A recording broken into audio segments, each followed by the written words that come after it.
Secondary Daspur পশ্চিম মেদিনীপুর। এখান থেকে আমাকে কে ফোন করেছিলেন? কি নাম? বাপি হাজরা আমাকে ফোন করেছিলেন। আমি সুমিত ঘরে এসেছি সাপটি রেস্কিউ করতে। এটি রেসেল ভাইপার চন্দ্রবড়া। একটু সচেতন বার্তা শুনুন ভালো করে। সাপ কামড়ালে আপনারা কি করবেন? সোজা হসপিটাল।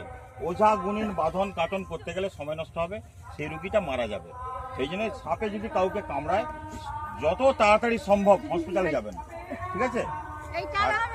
হ্যাঁ হয়ে যাবে, হেভি জিনিস নিশ্চয়। আর মশারি টাঙিয়ে অবশ্যই শুবেন, কারণ ইদানিংকালে কালার সাপ কালচিতে একবার ঘরে ঢুকে যাচ্ছে। মশারি ছাড়া শুবেননি। সন্ধ্যায় বেরোলে অবশ্যই টর্চ লাইট নিয়ে বেরোবেন। তারপরে বলি এই সাপকে আমরা বাঁচিয়ে রাখবো কেন? সাপের বিষ থেকে অনেক প্রকারের ঔষধ তৈরি হয়।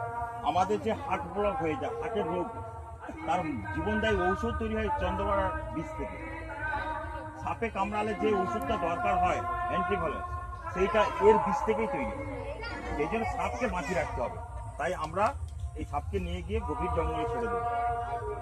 সাপকে দেখলে মারবেন না, এইদিকে আসবেন না, আপনাদের ভয় নেই। আর এই ভয় সাপ আসবেন আপনাদের ঘরতে। আমি নিয়ে পাই যাবো, প্রচুর সাপ আছে, সব নিয়ে পাই যাবো।